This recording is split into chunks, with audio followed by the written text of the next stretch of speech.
Hey guys, this is Hallie and Casey. Thanks so much for listening to our podcast, Realtor Hacks, Tips, and Tricks. If you didn't already know, Casey and I are both with eXp Realty and both have our own teams. I run Empower Real Estate Group and Casey runs CB Steyer's Realty Group. And we both run an expansion team. So what this means is that we actually cover outside of just what our normal neighborhoods are. So while I work Dallas and San Angelo, I have people on my team right now in Houston, Austin, San Antonio, DFW area. And we can go anywhere in the world. Yes. So if you feel like you're going to be on an island by yourself, you're not. Her and I are on separate states, and we have made amazing business partners over the last 4 years. Yes, absolutely. So, yeah. And we have amazing organizations. We offer mentorship, leadership. We're here for you with any lead generation or marketing questions you might need. We want to be those people and pour into others like our mentors have poured into us. Yes. So if you feel like you're like-minded with us and want to be a part of something bigger, we're partnered with people like Haas Pratt, Lisa Copeland, Ari Lyondike, Sharon Lecter, Elena Cardone. I mean, you name it. We have the best of the best within our organizations, and really just the top of people are mentoring us. So we want to continue that on and pour into others who want to work with us. And, if you want to do that or are interested, send us a DM. I am Hallie B. McCrory on Instagram, and on Facebook, I am Hallie Beeler McCrory. And Casey, she is CB Steyers on Instagram and Casey Steyers on Facebook. And you can also see her website, cbsteyers.com. And here's the thing is, if you're successful, we're successful. We want to make you successful. We want to see you grow. And yeah, we say these names, these big names, but we're also going to personally handhold. And we have years and years of experience to this. We've built a successful podcast based on our knowledge and our tricks and tips. And we want to make it as easy for you as possible. And all of us grow together and just have fun while we're doing it. The more, the merrier. We love it. So send us a DM and let's get started today. Have a good night. Guys. Bye.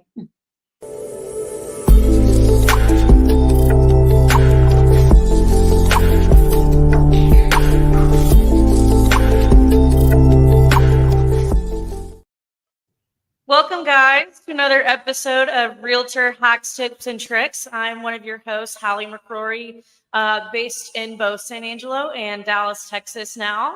Super exciting. We just made a little expansion to Dallas, so keep us in mind for that. Right. And I've got my lovely co-host, Casey Steyers, on. She's based in Raleigh, North Carolina. All things downtown Raleigh, but she also works the coast. Lots of deals going on in Wilmington and Carolina Beach. So you can think of her for those. We're both with eXp Realty.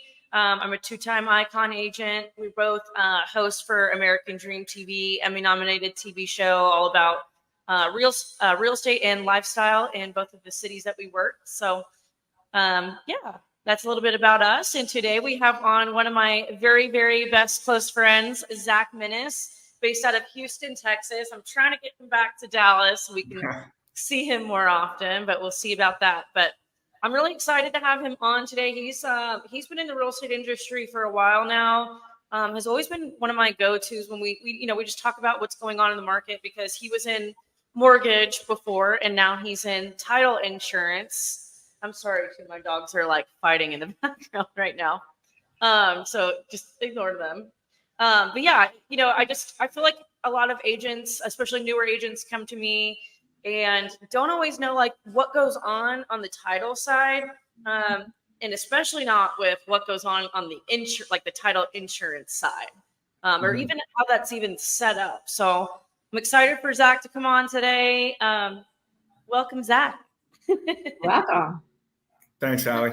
Yes. Yeah. Okay, so Zack, I want to start this off. Like, tell us a little bit how you got into real estate in the first place. Like, because I know we talked a little bit. It's like it's family for you, which was same for me. Like my mom, she worked in mortgages. She was an agent, worked for builders. So I always think that's important. Yeah, absolutely. for me, it was, my family got me into it, which if you ask anybody else in Texas, that's typically a similar story there. Big family industry. But yeah, Totally. so I started working at a title company in Houston that my dad was running at a high school. And through college, worked there as well. And then worked for a mortgage company, had a couple internships in commercial real estate, a couple loan officer shops, and when I graduated, I stayed on with one of those loan officers and started working with him. And after about 7 months, I became a loan officer and passed the test and started working with great realtors like and so I did that for about 3 years. And yeah. And after COVID and doing that, being super busy, and having my entire refinance pipeline dry up, I decided to look into something else and decided to get back into title insurance. Yeah. And so I just started talking with people that I knew in the industry, and one of the companies was looking to hire a sales rep, and I was like, "That's perfect for me. I've been doing sales for the past 3 years, and so it's in real estate, same industry, really, and it should be a quicker learning curve for me." Yes, absolutely. And so I did that, moved up to Dallas for 2 years, and called on title agents in East Texas. So, and not to get ahead of myself, but no, a little bit of what I do, like my job description, I guess would say, is I'm an agency rep. And so what that means is I'm the liaison between the title insurance company and the independent title company independent title companies all over Texas. And so I work for a company called Stewart Title. We're the 4th largest underwriter in the nation. And I was about to say, I would have guessed y'all were number 1 because I feel like I see Stewart everywhere. We're really big in Texas. We're a Texas company. So we were founded in Galveston in like the 1800s. We're super old company. Holy crap. We've been around for 130 years. And so, but yeah. And so, did you say 131 years? 130, yeah. That's like that's the crazy thing about metal is like how everything goes. Like if people don't know this, when they look at a title for a house that they're selling, they go back as far as they can in the history of time to make sure there is a clean chain of people buying and selling, and that chain was never broken at all. So like when you work in the title industry, it is very much a history based position. Which is just crazy to me, Absolutely. It's super interesting, and it's super important for a real estate transaction as well. Yes. And I think it makes y'all's job easier to some extent from a marketing perspective. Marketing, like marketing, but then also just like covering our butts too, getting sued and whatnot. Like that's where really you come in. Is like, okay, so tell us what title insurance is in general.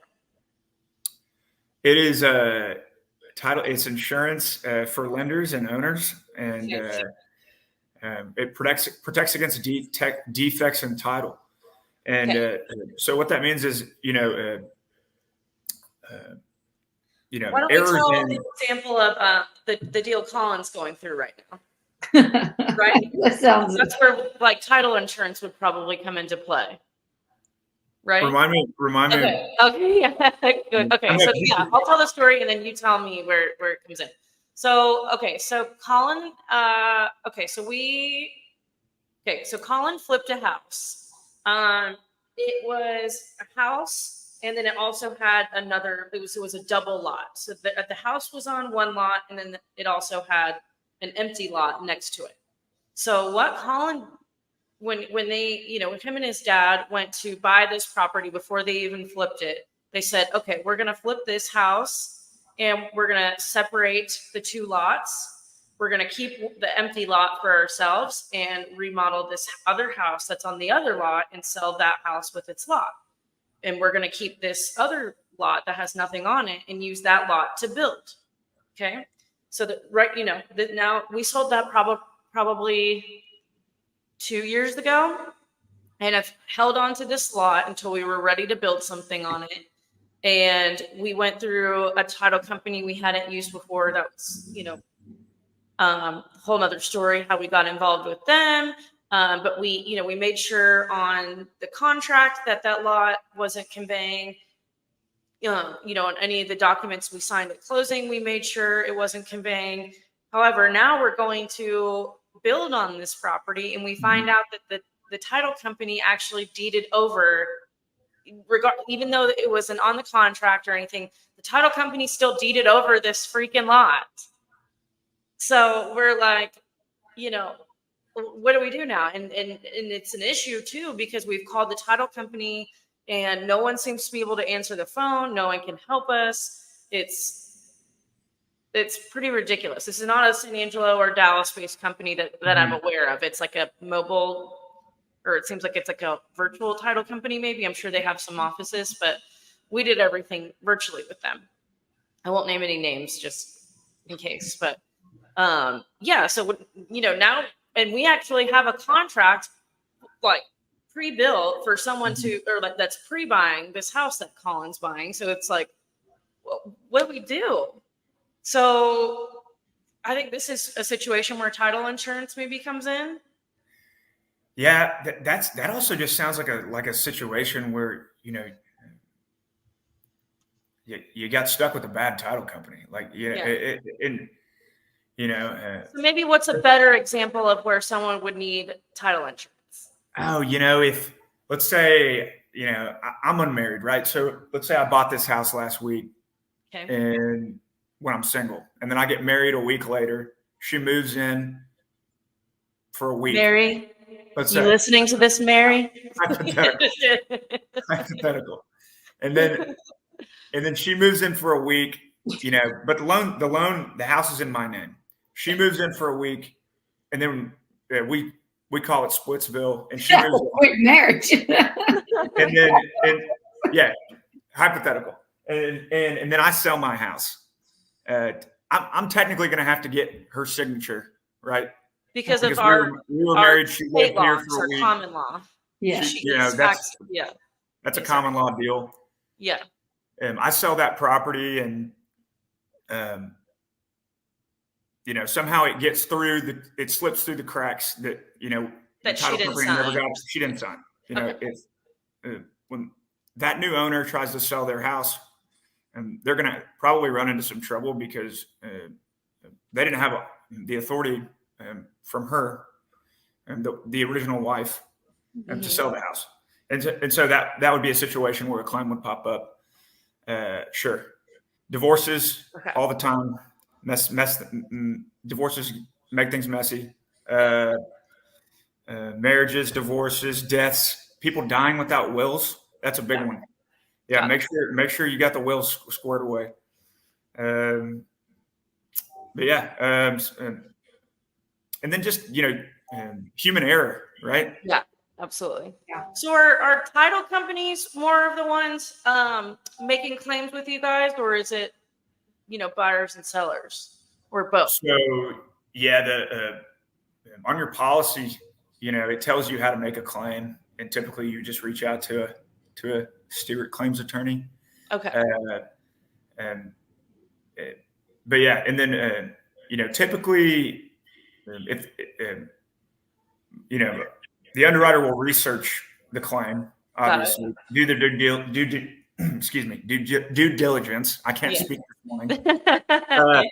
And research the claim, and if they think that the title company made an error, or if it was just a defect in the title from a long time ago, my company will typically pay it. The underwriter typically pays that claim, unless they decide that it's Are you guys an attorney-based or title-based state? So I believe we're a title-based state. So you close with the title. Yes, we close at a title company, and we close with an attorneys look over they're paid for looking over the title, but an attorney is not the one closing us. Same, and that's North Carolina. That's where we differ because the attorneys reach out to these title companies. Yeah. My best friend, she does. She works for Key Title. And and as far as that goes, I have a little paper that I put in telling my buyers to request that. But other than that, we don't really have anything to do with the title stuff. I know it's very, very important to have. I was like, there's a deal I can't really discuss, but I mean, somebody just assumed land belonged to them, and that title insurance kind of. Right. Yeah. And we don't, I guess, like I'm involved in so like, okay, let's say we go under contract. Like, let's say I have the buyer and we go under contract. I will, after we have an executed contract, I'll send that over to the title company and CC in, my buyer's lender, like any important contacts, like transaction coordinators, and anybody that's involved in the transaction. So that way the title company knows who all's involved. They'll reply back that they've received it, execute the receipted page of the contract, let us know that they've have receipt of the contract. Then people will send in earnest money, option money. That gets receipted by somebody at the title company and sent to us. Like a lot of times we have to fill out buyer or seller forms for our clients that just give basic details of whether they're married or not. Like the big questions that the title company needs to know, like if they're going through a divorce, if there's any legal proceedings involving them, kind of stuff like that. The attorney does all this, and then they pick the title company. So the attorney picks the title company. You guys don't pick that? I mean, we can put in recommendations, but for the most part, they pick it. Interesting. Yeah. And then it already holds title insurance. If the sellers have it, it's cheaper for the buyer to just continue. Wait, say that again? Okay, so if say the sellers have title insurance on a property, okay, when they bought it, and your buyers, if they look it up and they already have title, because sometimes they'll ask, can you ask the buyer or sellers if they have title insurance? And that's what the attorney asks. And if they do, sometimes the company will work them a deal. Stay with that company. Got it. I think Slater walking back there. Yeah. Okay, that's interesting. But they still do like a search on. Yes, that's the first thing, and that's why I had somebody tell me that it was a plot of land and they were selling a house and they claimed the land went with it. But right before closing, they found out that the land wasn't even theirs. And I'm like, did you buy this land? And they kept arguing with me. I was like, well, the title company would have found out. Like, they were going to find this out regardless. Right. And that's the very first thing an attorney does is pulls title insurance. And they're like, well, they bought it in the 80s. It wasn't around then. And that's why when you said 130 years, I was like, oh, but it was around then.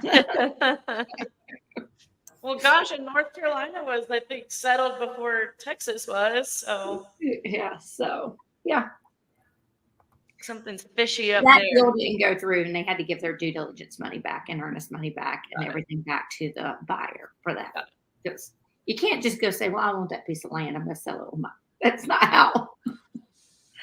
So Zach, how many people what's an average amount of claims that a title company usually makes in an average year? Is it pretty minimal or? Yeah. And so, I guess hopefully pretty minimal. So I can't just I'm not off the top of my head. I don't have a number, but that's why it's so important for people in my position to make sure that they're signing up agents that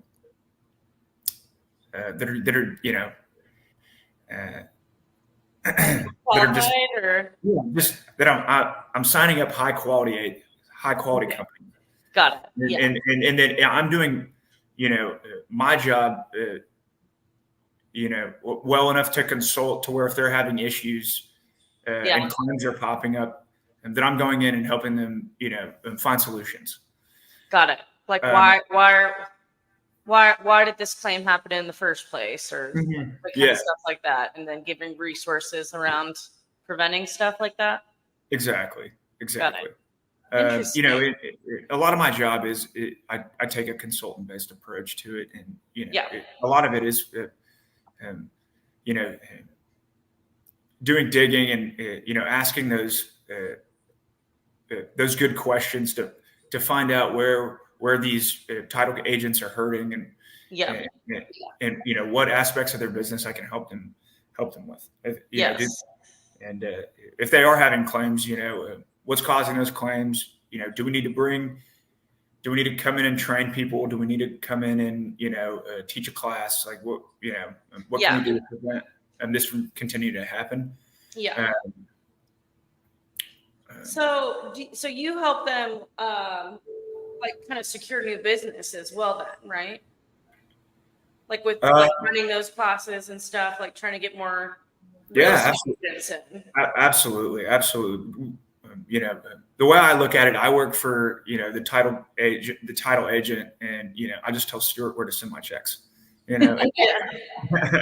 So it's really just whatever I can do to help them. If they need help, we have, as an underwriter, right? So we're a huge company. We have a ton of resources. We have a M&A program. If you want to expand, if you want to start buying companies, we have an M&A program. We have, we have a full website full of education materials. You can for CE. We'll come in and teach realtor CE, and we'll find resources to help train escrow people. There's a ton of things that we do for agents, and that's a very short list of them. Yes. Love it. So is there anything that you think that real estate agents need to know about the title side? Just that. You can say no on that too. I mean, I'm just curious. I would say just, find a company that you like. And if you need any recommendations, let me know. Once you find somebody that, that you work well with and that knows how you like, knows how you like your, to communicate, knows how you like, to schedule closings, and so that's kind of what I'm working through. Finding that good company that, I know you have some good relationships with, like a few companies in San Angelo that you love working with. And, and I think that's just the most important part about it is finding people that, you enjoy working with. Building that relationship. Exactly. Because at the end of the day, I'll be honest, I didn't realize how important insurance was until my best friend got into it and she broke it down for me. And I was like, that's actually one of the most important parts of the deal. I mean, like to be the person that kills the deal. So right, because certain, and the fees that are involved in a title insurance transaction are set by the state, right? And so, you should be paying around the same amount for title wherever you go. Yeah, so, I use a formula for that. So I do. It's sales price minus 100,000 times 0.00527, and then I add $832 to that. There you go. That's my formula for calculating title insurance. Okay. Yeah. I don't know if that's like what do you do, Casey? Do you calculate like for an estimated net proceeds for the listing agent or something? Hey, Vicky, what do you charge? Yeah. I'm being serious. Yeah. You send me a rate sheet. Yeah. So, and then so that's another. You can ask for a rate sheet. Okay. Yeah, ask them for a rate sheet. But like tax, the real stamp tax or whatever, I have a formula for that that's added in and all that. That might be a North Carolina thing. You guys don't have to do that, where you take the price of the house, you divide it by 1,000, times it by 2, and bam. What is that for? It's stamp tax. I don't know that we have that. You guys don't have that? Stamp tax. Stamp trying. tax? The last time it's been a couple of years since I filled out a closing. Divided by 1,000 times it by Does 2. Texas have stamp tax? Let's see here. No, unlike many other states, Texas does not impose a state transfer tax on real estate transactions. Oh, a transfer tax. Yeah. Okay. I haven't heard it called transfer tax, but yeah. Well, I just Googled, does Texas have stamp tax? Yeah. So, I mean, That's what came up. Mhm. So I'm Real assuming- stamp tax. Yep. Okay. Yep. Interesting. And Texas that is we well had to do it over and over and over and over and over again before I could learn it in real estate school. And that was one thing I got down to I could do in a matter of seconds. So interesting.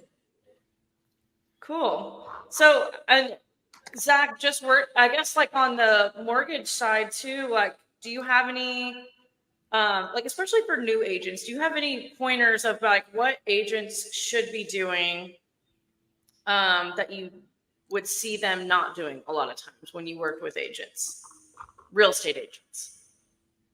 I worked with a lot of new agents. Yeah. When I was in the mortgage business, and so I did a lot of coaching, right? Yeah. I would say,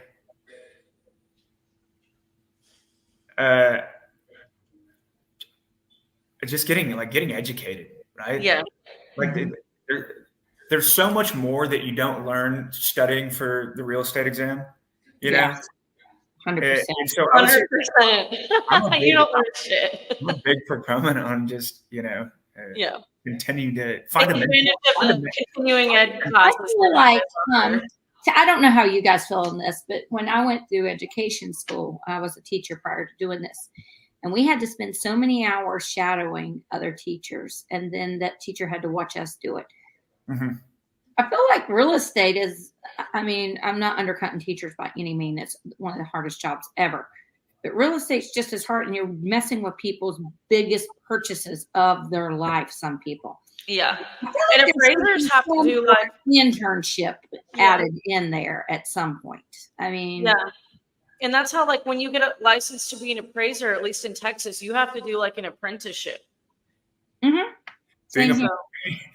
Being an appraiser in Texas is like, it's like a 2-year apprenticeship. It's like, it takes a really long time. Yeah, super long. And then they still give you low numbers. And then if you don't renew your license, you have to do another 1-year like internship or something like that. It's cool. Yeah, so it's yeah. I don't know. I just feel like there should be something in there. That's my 2 cents. And I would have been sad to be made to have done that, to be honest with you. Yeah. Well, and that's, all about, what team you join or what organization, et cetera. And, really seeing what they offer before you just hop into it. Right. Yeah. But yeah, I'm with you. Take advantage of the continuing education classes that like Stewart Title, like, what different title companies or the title insurance companies are offering. Like when I first got in, I was just worried about like fulfilling what was needed of me. And now I'm like, I try to attend whatever I can, even if I get credit or not for it, just so I'm like, I'm the most knowledgeable I can be, so I can best help my clients. Yeah. Mm-hmm. And get referrals from those clients too. Exactly. So, yeah. And title companies put on classes all the time, and I know we're in an office once a week doing a class. So, anything from Title 101 to TikTok, we teach, so, we've got a list of about, 50 classes that title companies can choose from. We'll come in and teach for the realtors, but yeah, those are all great resources of knowledge. And so, I digress. Any other like little hacks, tips, or tricks, or any books you think that our agents should be reading, or podcasts, anything you can think of? Yeah, I picked up a book the other day, and I really like it. It's more like towards like consultant based sales, but it's really great. Here, I got it right here. 1 second. I forget the name.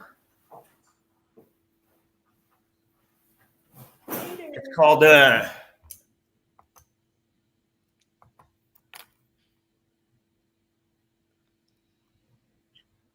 God, I forget. Suspense is killing me. I'm just kidding. I definitely feel like real estate is a lot more of the consultant-based sales because I've done a lot of different types of sales. I've done tech sales. I've done pharma sales. I've sold retail in Whole Foods in college. Anyways, so real estate's a whole different type of. I don't even like sales. Well, I came from really no sales background except for selling cell phones in college for like a semester. That's so funny. That Alltel in the middle of like one of the stores. Oh my gosh, throwback. I forgot about Alltel. Yeah. Who bought them? A lot of people. Yeah. I mean, somebody bought out Alltel. I think it was. Oh, I was like, who bought them? I was like, I don't remember. No, my dad had Alltel, and he had it on his what was the walkie-talkie? Verizon bought them. Oh, got it. Remember the walkie-talkie phones? Yes. Who made those? Motorola. Yeah. I just remember my dad had it, and he thought it was so cool. Yeah. I'm pretty sure Verizon bought Alltel, though. Yeah. I'm pretty sure, because I switched. Yeah, because my parents had Alltel. Yes. Did you find the name of the book? Yeah. It's called Let's Get Real or Let's Not Play. Who's it by? Randy Illing. Okay. Yes. I'm going to add that. Oh, Let's Get Real or Let's Not Play. Yeah. Randy Illig and Mahan Khalsa. Yeah. It's honestly like the best sales book I've ever read. Yeah. Clarity, authenticity, and emotional intelligence. I love it. Awesome. Great recommendation. Yeah.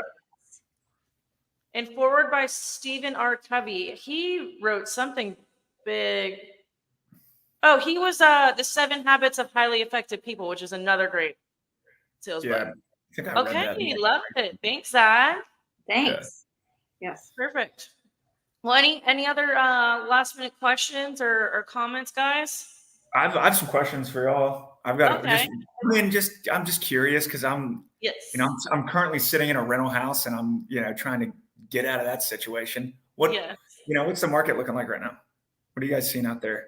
So I keep hearing different stuff. Like I feel like 50% of people think rates are going to drop before the election, and then the other 50% are like, the presidential election has nothing to do with rates. The president doesn't determine rates. It's the Fed. So why would they change anything before elections? So it's so hard to say. But as soon as they do, there's a stat that says for every 1% the interest rates drop, another 5 million people in the U.S. are essentially like enter the market or let's say like are able to afford what the monthly payments would be for like an average price home in the U.S. So people are definitely still buying here. I mean, like San Angelo was a little bit slower there for a little bit. DFW has been rocking and rolling for a while. I mean, just because we have so much growth, it's similar to Raleigh. Raleigh right now, we're holding that number 2 spot behind Austin as we keep teeter-tottering back and forth between 1 and 2 as the fastest growing. I mean, we have Apple in here. The biggest Toyota plants being built in Pittsburgh. Yeah. We have RTP, which is one of the head pharmaceutical areas of the world. We have that fiber company. It has rocks and something. I don't know. President Biden keeps coming to visit it, and it just messes up my traffic day. They shut down all the main roads when he's here. So it's like an act of Congress to get anywhere. But we have all of those main things, and then we have an Amazon plant that's like right there in Garner, and then they're building another one in Smithfield. So I mean, we're the headquarters for a lot, and then the people that follow ACC. I mean, we've got UNC and Duke, which is one of the most watched games next to Super Bowl. So we have both of those colleges here. NC State, I got to give you. I was like, no, NC State. And then They just went to the Elite Eight. yeah, so we have so many things in this area, and it is, I mean, if you price your house correctly Yeah. on the low end, you're going to get multiple offers. If you do medium, you're going to be lucky. You might get 1 or 2 offers most. You go high, you're getting nothing. You're like a sitting duck. Yeah. And people, you like have a smell or something. Nobody wants you. Yeah. Like it's the weirdest. Like That's what I'm seeing in San Angelo. Like if you're not priced on the lower end, and most of my clients I you're can not going to get any explain showings. this to, but I've got a few that they still are living in those 2% interest rates days, and they're not hearing that they're not going to walk away with $200,000 in equity in their house. They're just not. And they're, no matter which way I describe it to them, I'm bringing one person offer after offer after offer. And he's like, well, if I don't walk away with $150,000 in my pocket, I'm not walking. And I'm like, where did you get this number from? Yeah. Like, yes. So it's all about pricing. It really is. And it's like, while rates are higher and it's harder for people to afford houses they want, if you can buy any house at all and get in now before rates drop, and you can refinance later. And I know everybody's annoyed with like date the rate, marry the house. But it's so true, because if like the assets are in sale right now, like we're pricing under appraised values right now. Like if I get a house that I've had 2 that we got an appraisal on, and they sold under the appraised value. So while the money's not on sale, the asset is on sale right now. Yes. So it's like, people are so hung up on the interest rates and stuff, but you can always refinance that later. And if you can, it might not be your dream home. And I know that's tough to swallow in here, but if you can get into any home and start building equity, I mean, you're going to be sitting pretty when these interest rates drop, because that's one thing for sure. I feel like they are going to drop. It's just a question of when. Right. Are they going to go back to, no, more than likely not. Not 2s, yeah. But they may go down to 5s, and that's going to leave you sitting very, very pretty, and then you can refi. Right. But it just scares some people. They're terrified. And I know, but even just like the cheapest condo, like a 1-bed, 1-bath, and and you can, stay in that just for a little bit. And then, as soon as, you have enough equity, take that out and buy something else and make that a rental. Exactly. Somebody else wants, something like that. So, and not everybody can do that right now. I fully realize that, but if you can, and even if it's not your dream home, do that now. I mean, there's literally, your net worth goes up 40% when you go from renting to owning, which is crazy. And that's the number 1 builder of wealth in our country, maybe the world. So that's my 2 cents on it. But yeah, I get it. We're sitting at like 7s right now. Yeah. It's tough after. But my investors, they're having fun right now. Yeah. The ones that stocked away cash, they're having fun, because they're not multiple offers anymore. Yeah. And it's like, as soon as, if you buy now and we do have a drop, depending on how big the drop is, it's probably going to go into like multiple offer situations again, because most of the country doesn't have enough inventory. So I think we're going to see another push on, while prices are kind of dropping right now, I think once rates do start dropping, we're going to see another little increase in prices even more. Yeah. So are you seeing more like new construction activity? Yeah, because a lot of first off, we need, or at least in Texas, we need more inventory, and those are great options because a lot of the builders are offering such great incentives right now. Like they're doing, they're offering these enough closing costs for people to be able to do 2-1 buy downs. So, if we're looking at a 7% on average right now for people for a 30-year fixed rate, you could potentially get a 5% your first year, 6% second year, and hopefully by the 2-year period, rates will have gone down and you can refi for a flat 30-year, hopefully something lower than 7, like 4s or 5s or lower than 7, anything lower than 7. So. Yeah. So I don't know. Like I keep telling Graham, our friend, Graham Goodnight, like you guys should get into something here in Dallas. Like even if it's just like small and cheap, like because it's gonna like we have Goldman Sachs coming in here. We have a new Universal coming in here. Like there are so many companies coming here, and if you can just even, I know a lot of people that like rent for themselves and even just get into and like get into a house and I don't know, do like the house hacking thing. I mean that gets into primary, but I do know some people that invest on the side and end up renting for themselves because that's what makes sense. They don't know where they're, if they're gonna like you, Zach. Like it's hard because you might be in Dallas, you might be in Houston, and but thankfully, I think rental rates are pretty good in both places. So, just like if you're not going to educate yourself and just go off of interest rates, I think somebody's doing themselves a disservice. Like really, like chat with real estate agents, chat with mortgage lenders, chat with your title company reps, like really get educated on what your options are, because if it is a good rental market, that could be an option for you to get into ownership. It doesn't have to be personal necessarily. We just, a lot of times personal does get those like lower down payments and stuff while at the best rate you can get. So I don't know. I think it's I don't know. I think it's best to educate yourself on your immediate area too. Mm-hmm. Does that make sense? Yep. Little tangent there. Little tangent. You got me up on my soapbox.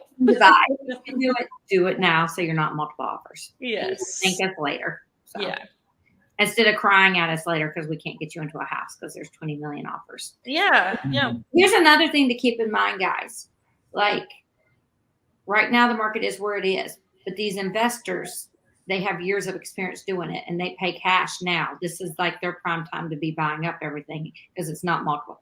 When those multiple offers come around, they're still going to be willing to pay cash. And cash is usually king.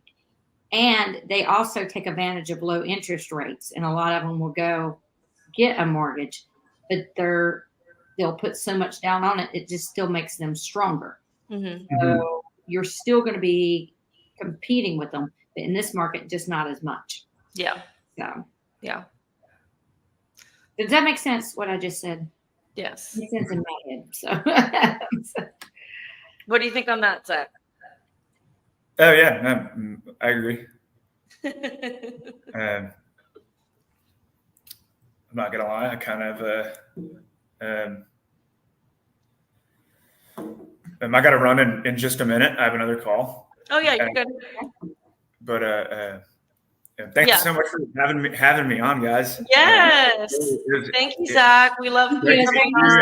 I can't wait to check out that book too. So exactly. If you want to get a hold of Zach or ask him any questions on title or title insurance, he's Zack, ZACK.Minnis, MINNIS at Stewart, STEWART.com. So thank you again, Zach, for coming on. If you guys are listening on Apple or Spotify, YouTube, Facebook, don't forget to subscribe to our podcast.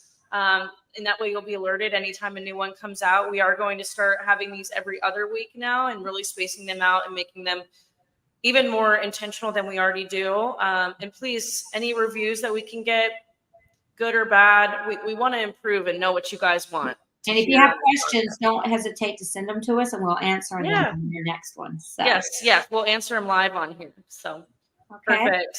Zach, thank you for coming on. Yeah. Thanks, guys. Have a great week. Happy Monday.